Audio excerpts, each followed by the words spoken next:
Woo! What is up, YouTube world? We have breaking news in that we could not get to on this morning's podcast, which you can subscribe to on the links below. Breaking news in that Nick Foles is going to the Chicago Bears. The Jaguars didn't even have to attach a pick to it. It is a situation in which Nick Foles, the backup, is going to get an opportunity with a strong defense like he had in Philadelphia.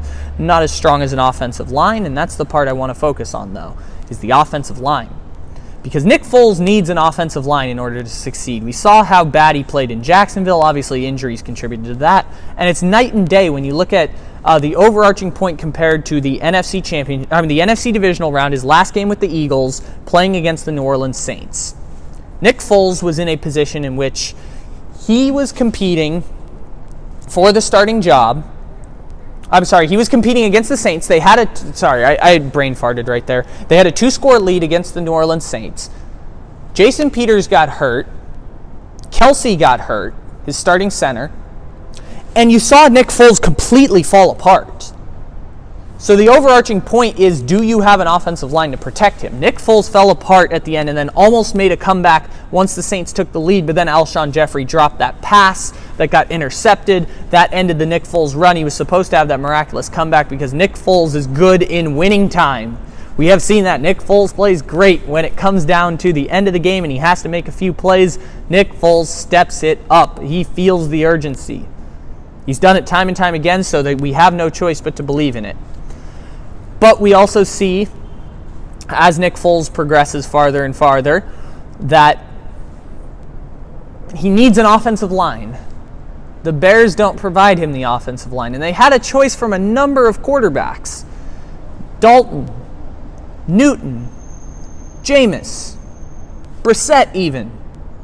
They went with Nick Foles, which I can defend. Like, Nick Foles is on a similar playing field as those quarterbacks not named Cam Newton, or healthy Cam Newton at the very least. Like, Foles is on the plane with them, but Nick Foles has proven time and time again that to be Nick Foles, he has to have a strong offensive line. The Chicago Bears do not have a strong offensive line, or at least they have not had a strong offensive line in past seasons. Now, are they going to retool? Maybe. Do they have draft picks to do so? No. That's the issue for the Chicago Bears, is that you had a chance to bring in a guy to play with Trubisky, and you chose the guy that can't play without an offensive line. I could understand not wanting broken down Cam Newton in there because of the offensive line, but pick Dalton, pick Jameis, pick someone that can make plays regardless of the offensive line. Maybe even Brissett, but Brissett is again in that backup category with Nick Foles. They're giving Trubisky too much leeway, and maybe Trubisky comes out and plays fantastic next year. But what was being reported before was the fact that no matter who they brought in, it was going to be Trubisky's job for about 4 weeks, 5 weeks, and then the other guy was going to come in and mount a charge the way that Ryan Tannehill did in Tennessee, the way that Teddy Bridgewater did in the 5 games that he played for New Orleans. By the way, check out our episode on Teddy Bridgewater where we talk about the trend of Bridgewatering, which is a very cool topic that we've been talking about since September. That was what was expected in Chicago, that Nick Foles was going to be the savior for the Bears. And maybe he does what he did with the Eagles. They have a similarly strong defense, at least to what the Eagles were doing the Super Bowl season, not necessarily the second year.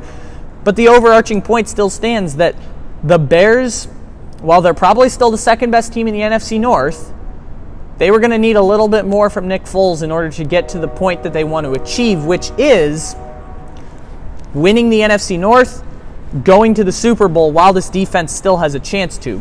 This overarching point feels like Ryan Pace, I believe that's the name, the GM of the Chicago Bears, making bad decisions.